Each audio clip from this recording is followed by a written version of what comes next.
Let's go ahead and take a look at today's objective. Today we will be able to find the missing side of a triangle. So we're just going to be building on what we did yesterday, which was finding the area of any type of triangle. Today we're just going to be solving for if we're missing one of those sides. If at any point today you're not quite sure what we're doing or a little bit confused, make sure you pause it or stop the video and go back and watch yesterday's lesson because it'll really help you understand this a little bit more. Okay. Like always, if you're able to print the lesson, fantastic. If not, that's not a problem. Use a piece of blank paper, fold it in fourths so you have room for 8 questions total. Like always, remembering our 2 rules of everyone tracks, so pausing and rewinding, and then everyone tries, so making sure every question does have an answer. Let's go ahead and just get started on today's Do Now. Today, our Do Now is the following. The area of the triangle is 30 units squared. Find the length of the missing height. So we have our base, we have a height, we just don't know what the height is. Make sure you write an answer down inside of here using a complete sentence. So for example, you would actually write out the height of the triangle is blank. So in here, you'd actually type all of that out. The height of the triangle is blank. Remembering, it does not matter if you do not get the correct answer right now. I don't expect you to. You're just now learning how to do this. All right, let's go ahead, pause the video and resume when you're ready. Pausing in the next 5, 4, 3, 2, and 1. Before we go ahead and actually solve this exact question, let's do a very quick review on what or how we would find the area of a triangle. Now, when talking about the area of a triangle, we use the formula half times base times height. Yesterday, we wrote that down as this. So it was area is equal to 1/2 times the base times the height. Today, we're going to write this a little bit differently, though. Today, we're actually going to change what these multiplication signs look like. We're going to have multiplication signs, but they're just going to look a little bit different. We've talked about this earlier on in the year, especially during our Do Nows, where we said that we could write a little dot basically as a multiplication sign. So that's what we're going to do. Okay, so this little dot is going to be equal to a multiplication sign. How we would write this is this. Area is equal to half times base times height. And the reason we're going to be using this today is because we're going to start using variables like x's or sticking with the bases or heights, the b and the h. These are all variables that represent a value or a number. So we need to figure out what those actually are. This is going to help us keep our work a little bit more organized. So for example, if we use this equation and write it this way, for this type of question, where if we're actually finding the area, we would go ahead and solve it like this. So we'd write area. We don't know the area, right? So I'm just going to leave that, or I'll write that down. Area is equal to half times the base. The base would be 5 here. Times the height, which would be 8. And then we would just solve from there. From here, we would just say 5 times 8 is 40.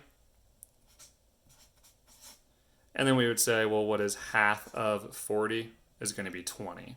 So half of 40 is 20.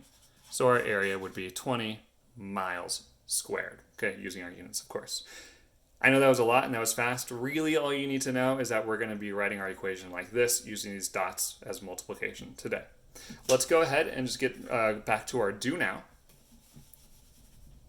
So for here, we have our triangle. The area is 30 square units. We know the base, we need to find the height. I'm going to go ahead and just transfer this onto a whiteboard so I have a little bit more room to write, so that way it gives you a little bit more room to read as well. So now that we have this transferred down and our equation written, we're always going to start with this equation, okay? So always make sure you have this written down. And we're just going to start copying and plugging in the information that we do know already into our equation and then kind of solving from there.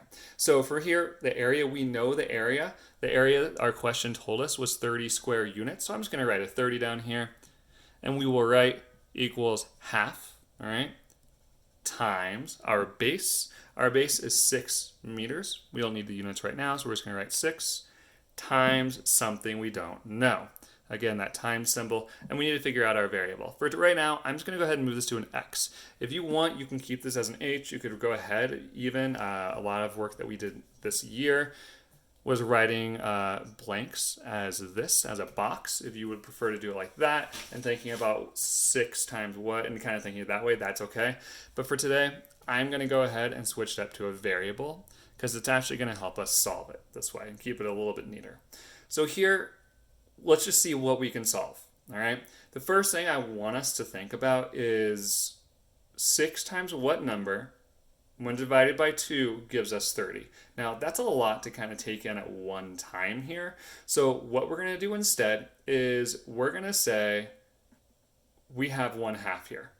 And if we want to balance this equation, if we remember that on a balanced equation, we want both sides of our scale to be equal, right? If we draw the scale, and we have our little symbol there and things like that, and we want it to be balanced. So whatever I do to one side, we do to the other, right? So you have to do the exact same things. So if we have 1/2 here, I want to get rid of that 1/2. Okay? I want to get rid of that 1/2.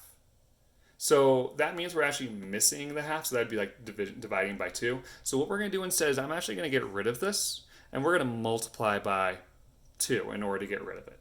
All right? So whatever we do to one side, we do to the other, which means we'd multiply times 2 here.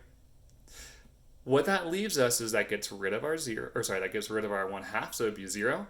But here, 30 times 2 is 60, and that's equal to, bring the rest of it down, 6, forgot that we were using our symbol here, 6 times x. So what number times 6 gives us 60? Well, 10, right? So our answer would be 10 times 6 gives us 60. So x, or our height, is equal to 10. And we would have our meters, of course. So really it's 10 meters. So that was a lot, but the idea is that we're going back to balancing equations, and whatever we do to one side, we do to the other. Today it's going to be a lot of multiplying times 2 in order to get rid of this dividing by 2 that we have to do in that operation. So let's go ahead and do one more and follow the exact same steps. All right, going to go ahead and get this set up. For question number 1, it says the following. The area of the triangle is 20 meters squared, or square meters. Use the formula to find our length of our missing height. So we need to go ahead and figure out we have our height. We need to figure out the base. That's okay, not a big deal.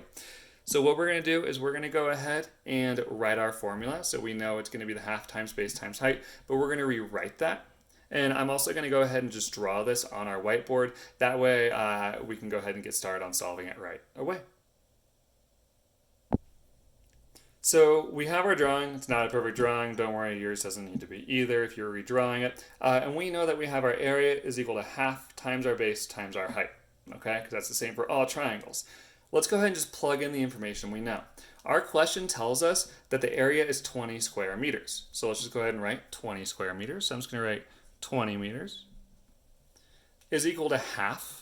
All right, we don't need to do anything with that yet. Times the base. Our base here, we don't know, so I'm just going to change that to an x because we need to solve for that, times our height. So again, times our height. Thankfully, we do know our height. Our height is 5 meters. So we're just going to write a 5 here. So again, we can stop and think of this as 5 times what number when divided by 2 is going to give us that 20. Or we can go ahead and just pretend that we're going to balance the scale. All right. So again, balancing our scale, and whatever we do to one side, we do to the other, right? Because if we add more to one side, we want it to be equal on the other side as well. So this is a dividing by 2, right? This tells us to divide by 2 in our equation. So we're just going to cross that out and multiply by 2 to get rid of that. Whatever we do to one side, we do to the other, which means we need to multiply by 2 here. That means our new equation is going to be 20 times 2 is 40, is equal to, we got rid of the dividing by 2, so it's equal to x times 5. So 5 times what is going to give us that 40? You guys know this already, but our correct answer is going to be 8, because 5 times 8 is 40. So that means the base of this is 8 meters. That's it. So again, the base is 8 meters.